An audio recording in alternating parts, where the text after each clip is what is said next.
Hello, marketeers and martechers. My name is Juan Mendoza from the Martech Weekly newsletter. And this week, we are going to discuss market mix modeling and modern media buying in an age of online privacy. Joining me today is Rohit Maheswaran. He is the co-founder and chief product officer at Lifesight. The company was born from a deep understanding of the challenges in the increasingly stringent privacy regulations and cookieless world. Lifesight empowers marketers to create impactful campaigns and personalized customer experiences, bridging gaps left by third-party data for a privacy-centric, cookieless future. So today, Rohit and we are going to discuss how marketing mix modeling, we probably hear this acronym quite a bit floating around, how it actually unlocks scale and builds better budgeting decisioning when it comes to media buying and optimizing that media as well. Rohit, how are you doing? I'm good, mate. How are you? I'm doing well, thanks. I'm doing well. We were just discussing before we hit record here about how busy we both are. It sounds like Lifesight has been on a bit of a growth tear at the moment. How's the past 6 months been? Oh, it's been fantastic. I think our new product line is taking off. While we've been pretty much known in the third-party marketing measurement space in the past, now we're kind of, the evolution of the company has seen it move towards more first-party based measurements, as well as introducing some of these more modern AI techniques for doing marketing measurements, right? That's awesome. Well, it's great to hear. I mean, right now, there is a lot of movement in the measurement space in marketing online. And a lot of it is being forced by, the cookieless future, which seems to be looming over us constantly. But I think a lot of change will happen in 2024 once Google starts deprecating third-party cookies properly. But can you give us a bit of a definition? So what is marketing mix modeling? How do you understand it? And how do you see marketers using it to achieve that a better scale in their marketing efforts? Yeah, so marketing mix modeling has been around for years, right? For decades, actually, since the 60s, ever since, people were deciding where to spend their advertising dollar. And so ever since then, it was used, obviously, by some of the larger companies who could afford statisticians and, data scientists and all of that. But the advent of tracking-based measurements kind of completely killed it, right? In the late 2010s, perhaps I would say, when true tracking, individual level tracking took off, the golden era of essentially attribution. That's when marketing mix modeling, I think, lost its popularity, because all marketers could see the immediate result from a click-based or view-based attribution tool, right? Yes. And then that ended up being like a fake delusion of sorts, where that this is what is working, right? When in reality, marketing mix modeling is actually the true sense of being able to really measure the influence of any media channel, right, online and offline, and not just gravitate towards the giants in the digital media space. And be able to then measure that influence on the KPI, right, or the offline, or the sale, right? And so, so that's marketing mix modeling. Obviously, the traditional methodologies have now since evolved. There are cloud-based, AI-based capabilities today that enable a lot faster output of these marketing mix models, and is able to then give even a non-technical or non-marketing analytics person deliver a same output. Right? Yeah. So marketing, so as you say, marketing mix modeling has been around for a long time, but it's sort of slowly evolved. It's almost like we're going back to the future here a little bit, because it's becoming increasingly important to marketers, particularly marketers that are managing a lot of media spend, to figure out those signals. Like, from my experience, MMM has played a role in understanding not just channel outcomes in terms of where the money's coming from, where the conversions are coming from, but also things like weather, seasonality, and other elements in the whole marketing mix. So it gives you sort of a broader context. But why now? Why is MMM becoming such an important part of the marketing toolkit?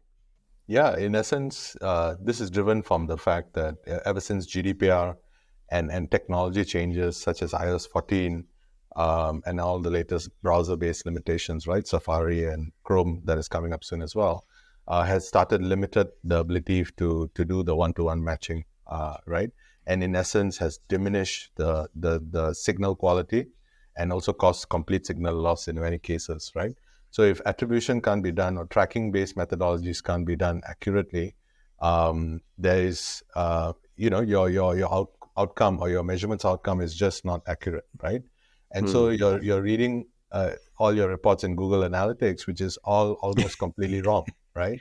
And then you have the in-platform reporting, which is telling you one thing, and then you look at your Shopify account, it tells you another thing. And so it's completely disjointed in that sense. So that's where marketing mix modeling comes in as a secondary methodology, and in this today's world, to supplement your decision-making capabilities and try to guide you towards triangulating the actual truth of what's happening in the world, right? In terms of your marketing outcomes. Yeah. So like I mentioned, marketing mix modeling, of course, takes in all kinds of data. So essentially, you can feed it your spend data, you can feed it your conversions data, and then all other factors as well, right? Like you mentioned, whether your competitors have done some promotions, events that are happening, sports events or holiday sales events like BFCM and all of that. It takes into all of that into account, as well as some organic data, right? Your newsletters, your views, video views on TikTok, whatever it might be, and puts it all into the model and is able to then churn that out, take that all into account and allocate your budgets in the most optimized fashion. So MMM has this ability to get that signal, right? So what is each channel contributing to each, which is kind of interesting, because the way, maybe you can help our audience understand how it actually works. Is it a black box? You feed it a bunch of data and it gives you some results. Is there weightings? Is there different types of methodologies within using an MMM model? Could you perhaps step us through, like, what does that look like on the ground, perhaps with even the Lifesight software? Yeah, absolutely. So MMM model is a model, right? It's a prediction model. It's a statistical model. So in essence, it's the structure is already there. The foundation is there. It understands all the different ad channels. It understands how the data is impacting specific outcomes, right? It understands two core things in advertising, which is ad stock and saturation. Ad stock being how long is the effect of an ad on a person, right, on a consumer, as well as then saturation as to how far can you go before the channel gives you diminishing returns, right? And so all of these things are built into it. And in essence, what you're doing is feeding it historical aggregated data of all your activities that you've done in the past, right? So this includes like up to 2 years of your spend data across all the channels, as well as then the corresponding sales data for that specific day or for that specific week. So that's another great thing about MMM is we don't need individual level data, right? So this kind of completely is privacy safe and privacy compliant in every angle that you can think about, right? And then once you feed the data in, all the external data factors, which is already built in, right? So that's something that Lifesight provides, where we already build in all these other external data factors into it, right? And then you train the model, right? So this is now made a lot easier with a lot of open source models. So there's the most popular one from Meta called Robin. You then have Google Lightweight. You have Orbit from Uber and few others, right? And all of this essentially, Lifesight sees ourselves as a data platform, right? We are not a machine learning product per se, right? But we are enabling you to apply any machine learning model on top of the data that you ingest into our platform.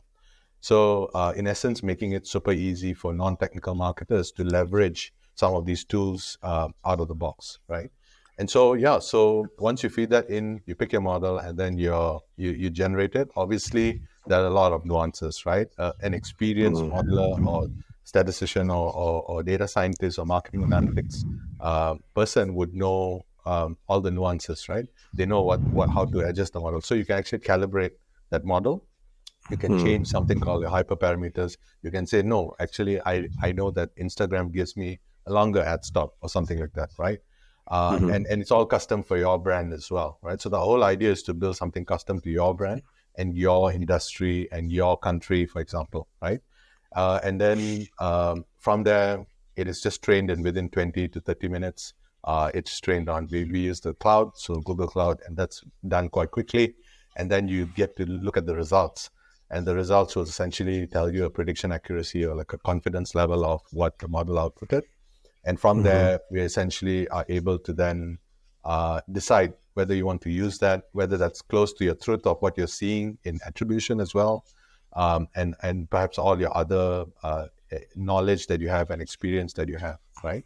And then from there, obviously, you can work with our consultants and to be able to then decide whether this model is good for you. Once you have that, then it's all about building up scenarios, right? Your media plan scenarios, essentially. And you can say, okay, if I increase my budget from 100,000 last week to 120,000, what incremental sales is that going to give me?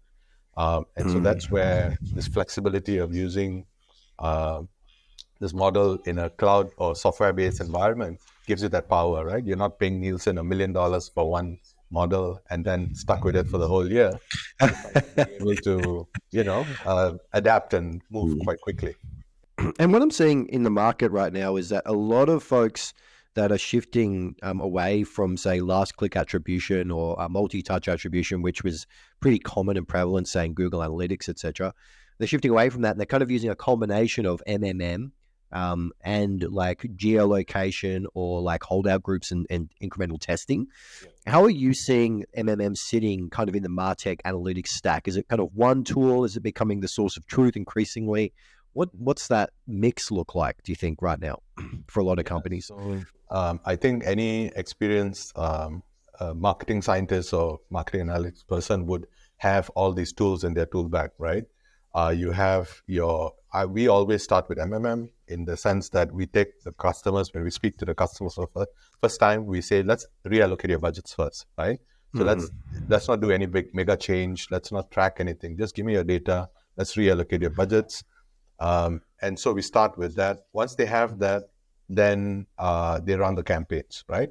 Obviously, this is then backed with a proper movement of data. We have a data activation tool as well, which essentially sends the highest quality data to all the ad platforms so that they track your attribution better and your conversions better. And the second step is then to do attributions and daily optimizations, right? You need attribution for that. You need to be able to know which campaigns to switch off. You need to be able to see which ones to double down on, right? And so that's where attribution comes into play, which is daily optimization tool, right? And then finally, you need to prove all of that, right? Now I've done all this advertising. I want to now prove and validate that all of those with the gold standard, which is experiments, right? And so that's when you can either do an audience split test or a geo test and do a holdout group and see what exactly did those campaigns bring in terms of incrementality to you, right? And so so then it goes back into a feedback loop of then measuring, recalibrating your MMM model with the lift data that you get from the experiments, right? And because that's closer to the ground truth of what's actually happening. And so then that goes into the feedback loop, and then you're back again reallocating your budgets that is closer to the ground truth, and then coming back to attribution, and then going back to experiments again. So that's how we see the mix. Yeah, it does. That does seem to be the quote unquote best practice as we kind of emerge out of new methodologies. Well, going back to the future almost of finding the old methodologies and making them new again in this sort of new world of online privacy. It does seem to split between, say, forecasting and a sort of a sense of the holistic sense of your performance in terms of media, and then the specific testing you do to figure out what's that attribution doing. So there's sort of a broad and then a narrowing in. I think MMM is the broad picture, and then the narrowing is that geo, holdout, those different types of incremental testing. So it's kind of interesting how those work together, but they're not the same methodology. They're extremely different in how they in the analysis and even the data they use as well. But I wanted to ask you, I mean, you've seen this industry for a while. You've been building Lifesight for quite a time. What have been some of the challenges around using marketing mix modeling? Like, what have been some of the things where marketers really struggle to get this right, or you kind of see an anti-pattern come up time and time again? Yeah, I think the biggest thing is, convincing the modern marketer, right? When I say modern marketer, the marketers that's Yeah. only been using attribution all their lives, and they're not part of like a large enterprise who have all of those marketing scientists and all of that, right? And so, yeah, so the biggest challenge is kind of, educating them about the values of using it in combination, and also convincing them that this probabilistic model of sorts is the way to go, right? Because everyone is so familiar with that certainty of deterministic tracking based methodology, one-to-one match, right? I clicked it and I saw the sale, therefore it is real. That mindset needs to kind of change. So that has been a big challenge. Another challenge is also getting access to the data, right? Not many people have historical data, arranged in a nice way and be able to access it. So we spend a lot of time on data prep before running the MMM model, and all of that, right? And of course, then you have bad data, and that's when you need a consultant to step in, an expert who knows how to, arrange the data or tweak the model in order to be able to output a usable model, right? And so yeah, so that's where we see some challenges. But the market is changing, as you probably know. It's being flooded now with MMM tools, and so yeah, we're happy Yeah. to see that education is happening in a large scale, and that marketers are open to testing out the tool beyond just relying on GA4 and in platform reporting. Yeah. Okay, so I'm going to flip this a little bit, and I'm going to ask you. Okay, you've got a new customer; they're getting onboarded with MMM for the first time. They come to you. Let's give them a name. Okay, their name is I don't know, Joey. Joey's come to you. He's worked at XYZ enterprise company, and they want to do mixed media modeling. They want to get off GA4 and last click aperture attribution. Okay, great. Okay, you go into their business and go, okay, we need this data. What would be the ideal data setup to effectively run MMM modeling? What would you say to Joey? What do you need? So we need typically at least a year's worth of data, right? So if you're a business that has been running for shorter than that, it's just you're probably too young, you're probably too small, right? So you have to be a certain size. So at least I would say 50,000 USD in marketing spend a month. That's typically the sweet spot that we're seeing, where it actually makes sense. More than 3 channels, right? And so you have to fulfill this criteria before marketing mix modeling is suitable. Otherwise, it's just not practical, right? You can just do just fine with your attribution tools. And then essentially we're saying, yeah, you got to either connect your data into the platform, right? So connect all the digital channels that we have connectors for. So just log in and authorize and give permission to access the data. Alternatively, if you have data sitting, in an offline store, you can then load that into a Google Sheet or something like that, and then connect the Google Sheet to our platform as well. And so then the data starts flowing in. We see what you would call an MMM schema, right? What the model would be fed, essentially, right, in a nicely arranged format, and then we map that schema to the model, and then you're good to go, right? And so if the prediction is high and accuracy is high, then we would really deep dive into it and see, what it's saying, right? And it all has to make sense as well, right? If it just says something, it says something completely non-intuitive, then we know it's not the right model, right? And so yeah, it can spit out quite a lot of models actually, and you can pick the right one for you, in essence. So that's how you would get started, and then it would output what you call essentially a budget worksheet. Right? Yep. So it would say exactly how much to spend on each channel for the following week or following month. And then you would then feed that data into Facebook directly or into Google and so on and so forth. And then monitor the outcomes in the following weeks, right? And so, yeah, so then it's a feedback loop, right? You come back with the data. So that is automatically refreshed and feeds back into the model. And then the model is updated again and recalibrated with lift data if needed. Yeah. Yeah. Well, that is fascinating. And we'll end it on that note. Rohit's ideal setup for an MMM model and implementing that for scale and to get more insight into where you should be putting your marketing budgets. Does the privacy first era scare you? I'm talking to a lot of marketers and a lot of people building technologies in the analytics space, and it almost feels like there's this a doom and gloom surrounding the industry right now. It's scary. There's a lot of regulation change, even from the European government. We've seen the Digital Services Act and the Digital Markets Act, again, shift up privacy. We've had GDPR about 5 years ago. California's CCPA is ramping up. In all different parts of the world, there's just been a regulatory and a tech platform shift in how we're thinking about data. But I want to kick us off and ask, how do you feel about these changes? Are you welcoming them? Are they making you nervous? I'd like to know. Yeah, I think definitely welcoming it, right? It's about time, right? Advertising used to work even before even before this time, right? Everyone knows advertising works, right?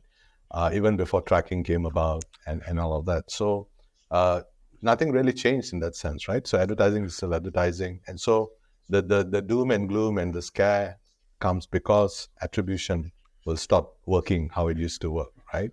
And so when I say attribution, tracking-based methodologies that track on an individual basis everyone, right? And so that's what's changing, and that's what's scaring marketers today, I believe. And the change and the not knowing how to navigate the future as well is another big problem, right? And not to mention these changes are coming like rapidly and very randomly as well, because you got the legal changes at one end, which are just being rolled out to all countries in the world, many countries already. And then you have the tech side of things, right? So browsers just randomly blocking cookies and stuff like that. And it's good to keep up with it. But yeah, you definitely need to be quite an expert on how to navigate around these changes while it's still happening, right? Yeah. So we're looking out into the future. In 2024, we've got Google that will, in phases, start to shift third-party cookies away. A report from early this year from martech.org suggests when they went out and surveyed their community of marketers, said that around 70% of their surveyed audience of marketers have not haven't shifted to an alternative format for targeting and tracking outside of third-party cookies. So it seems like next year is going to change a lot in the industry, particularly because Google Chrome's browser is the most well-known and well-used browser on the internet. And so what do you anticipate for next year? What are you kind of planning for as you continue to serve marketers with Lifesight? So yeah, so I think the big topic is around first-party data, right? Not relying on someone else's data to run accurate marketing, right? Accurate targeting of your type of customers. Mm-hmm. And so obviously the giants have the upper hand here, right? The Facebooks of the world, they have their first party data, which is their own customer base, which reaches almost every consumer in the world. And so that upper hand is always there. The open internet is the one that's going to suffer, right? But in essence, building out this what we call first party identity and first party data strategy is where it's all at, right?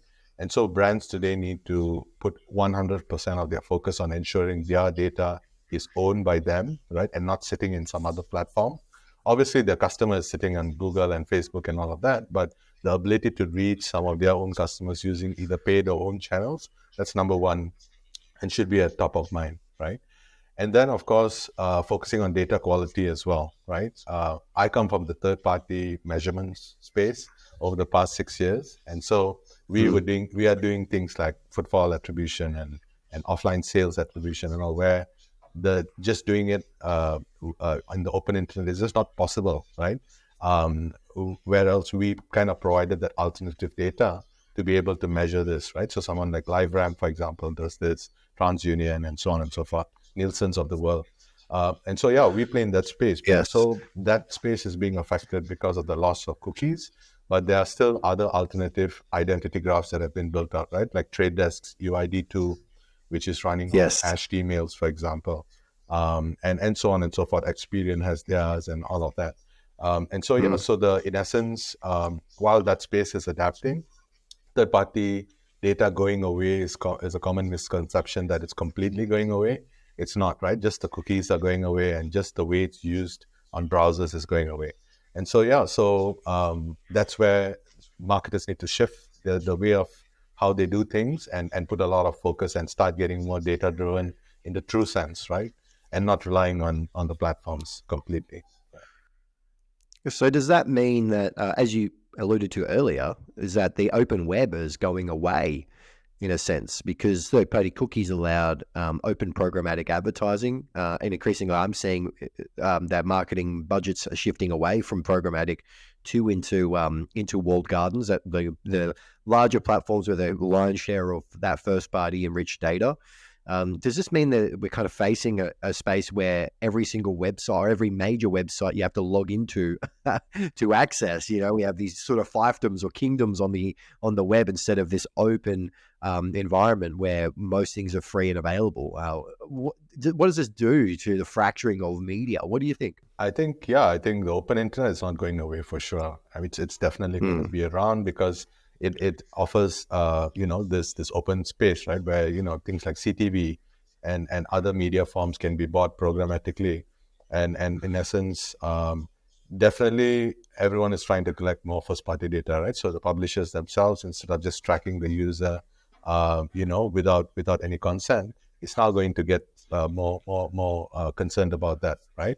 But in essence, I think it's always going to be there. I guess the shift is definitely looking at the trends that we see today. They're definitely losing market share to the giants again. But in essence, I don't see it going away at all.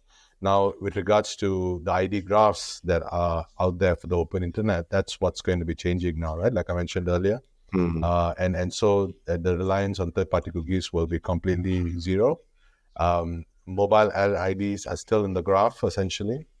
The ability to leverage mobile-based identifiers, of course, in the consent-based, right? So unlike cookies, which just immediately fired as soon as you went to the site, mobile-based identifiers a bit more deeper, right? As you probably know, you have to give consent to be tracked on the mobile app, right? And so that's another good identifier for the open internet. And of course, then that matched with hashed emails and all of that is something that the industry is using today, right? So I think it's going to be around for the foreseeable future, and it's all going to be consent based.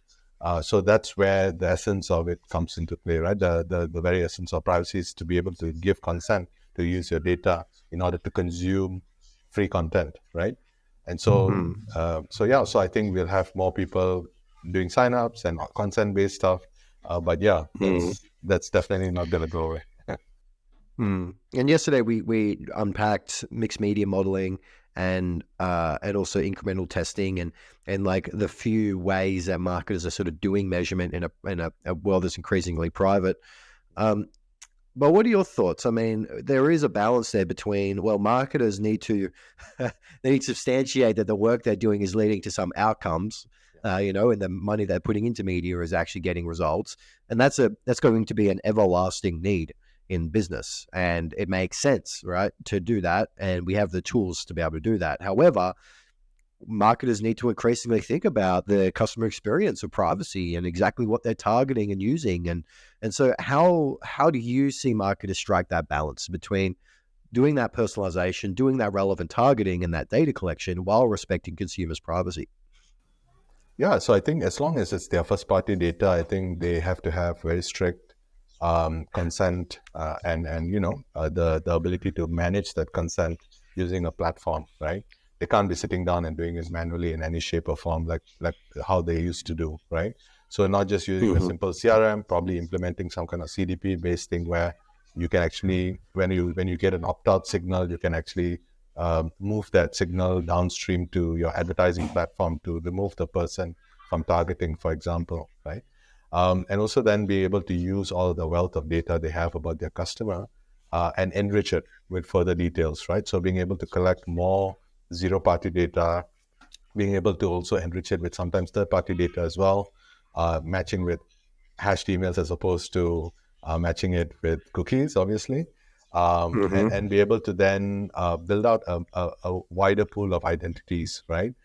Being able to identify anonymous users, right? So the same user coming back to your website but not logged in, you should be able to persist that data longer in their browser and stuff like that, right? So trying to build a very solid data foundation, I think, is number one, because what you need to be able to do is activate all of the data in marketing channels as well as ad channels in the most efficient way, right? And so, yeah, so that's where I see that piece, marketers needing to have that solid foundation. And of course, then using all the possible tools in the tool bag, right? There's this whole process of re-education of sorts that's happening in essence. Obviously, attribution and tracking-based methodologies came about from the late 2010s, from the fact that the digital platforms were taking off at that time, right? And then they said, this is the way you should be doing things, and these are the most effective places to advertise your business, right? But all of those other tools are still in those platforms today, right? Facebook has a conversion lift, a measurements tool. They have MMM now as well, and all of those things. But so marketers need to get familiar with it, right? And start thinking beyond just attribution. And so, yeah, so I think it needs to be simplified for them because most marketers are non-technical. And so helping marketers be able to leverage these tools in a non-technical way or no-code way of sorts is where I think it's at, right? And so, yeah, so every tool or every methodology has its pros and cons. And so they have to get comfortable with knowing those pros and cons and knowing that some of these outputs are not going to be certain and some of these outputs are not going to be deterministic like what they're used to, but it's eventually going to pay off in the long run, right, for them. Yeah, that's really exciting. And I think that the bit here that we've kind of not really focused on a lot in marketing is the consent aspect. And it's the definition of consent and the ongoing management of consent from a consumer's perspective. We've kind of looked, obviously, because marketers are after outcomes, their perspective on data for a long time has been, how do we use this data to maximize our ROI in our media, in our campaigns, in our websites, our conversions, in our insights, But the consent bit is becoming more interesting. I mean, we just did at the martech Weekly, we just did a piece of research, and we're finding that roughly 60 to 40% of consumers across different countries are explicitly clicking no on cookie consent banners. And so for marketers in analytics and being able to use that data, they're basically taking 50% discount on the data they used to have before cookie banners and before those sort of consent tools are in. So how have you seen that? Have you seen marketers use different methodologies to make up that other 50% and to try and motivate customers to share more data? Does that play a big role in how we think about the collection and use of consented data? Yeah, absolutely. I think obviously every website is different, right? A news website will be different from an e-commerce website. Obviously, you can say, opt into our newsletters. E-commerce site would probably say, get 10% off your first purchase and stuff like that. But data collection is a must. Consent is a must, right? At the end of the day, the trend is obviously the generation of digital consumers today are very free at sharing their data, right? They're completely open to sharing their data. So if the brands get very creative with collecting the data, I've seen any which number of ways that they use to collect zero-party data and first-party data. And all of these methodologies work, and it's all about getting that initial consent, and then after that, you're good to go, right? Once someone says okay to receiving marketing and promotions, then everything is clear after that. And so, yeah, so I think getting very creative with how you do things rather than just relying on them clicking a cookie banner is going to be the differentiator. Yeah, I mean, the cookie banner is a bit of a stain on the industry. I mean, it's annoying. People ignore it. Consent is fuzzy anyway because people don't even think about it. I mean, every website has it, so it wastes people's time. And then sometimes they implement it inappropriately or with UX dark patterns, or it kind of tricks people into consent. There's just so many problems with it. but the reason why we haven't got something better is because it's very hard to get something better, where every website has to get consent from consumers somehow.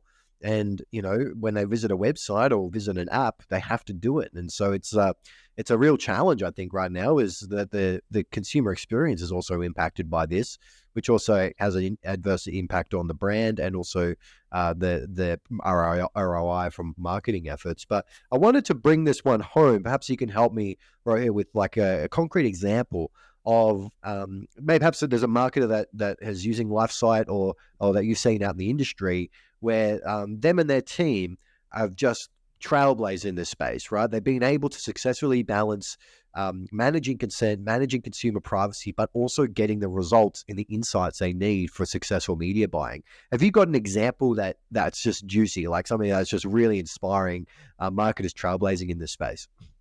Yeah, absolutely. I think one of the largest retail groups, house of brands, is using Lifesight end to end, and essentially they are using everything, right? They're omnichannel as well.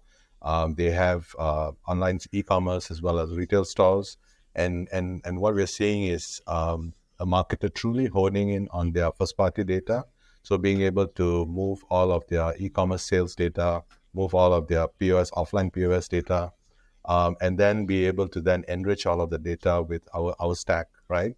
And then be able to then do better data activation across all the channels, right? And that essentially is like the data foundation that they've set up first.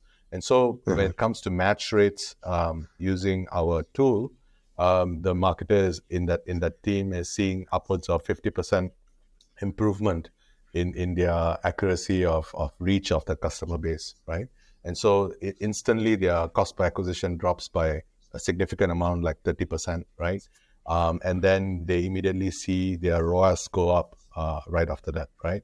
And not to mention after that, the budgets, they could actually cut their budgets, marketing budgets, and be able to still maintain their sales, right? Their growth in sales.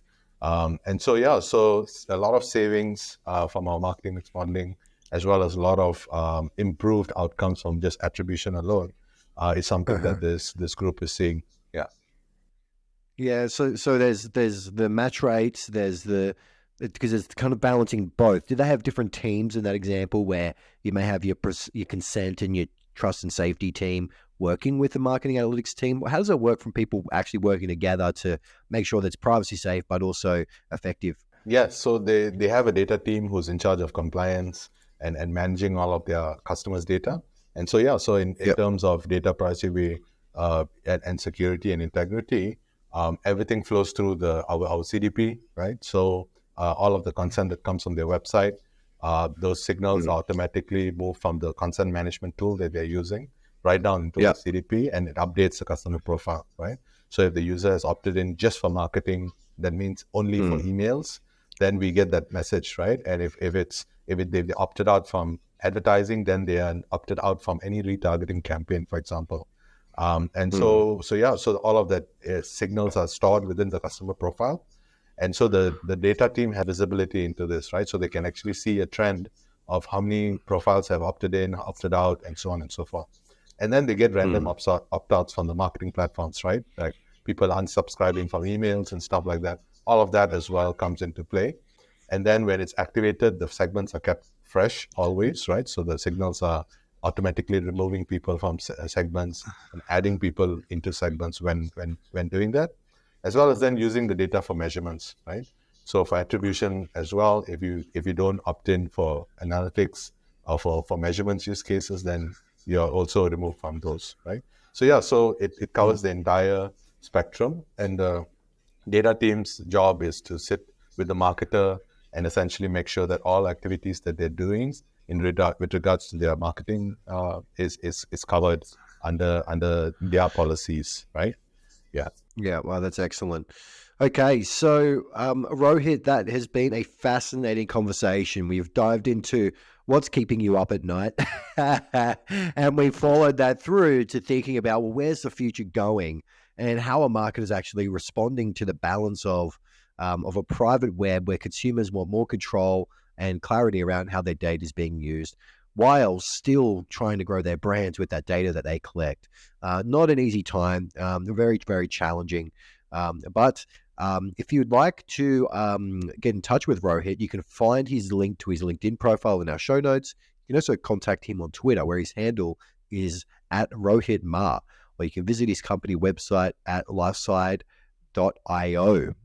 This is Rohit Maheswaran from Lifesight. He is the Chief Product Officer and co-founder of Lifesight. Thank you for joining me. Thanks, Juan. It's been great talking to you. Look forward to speaking again.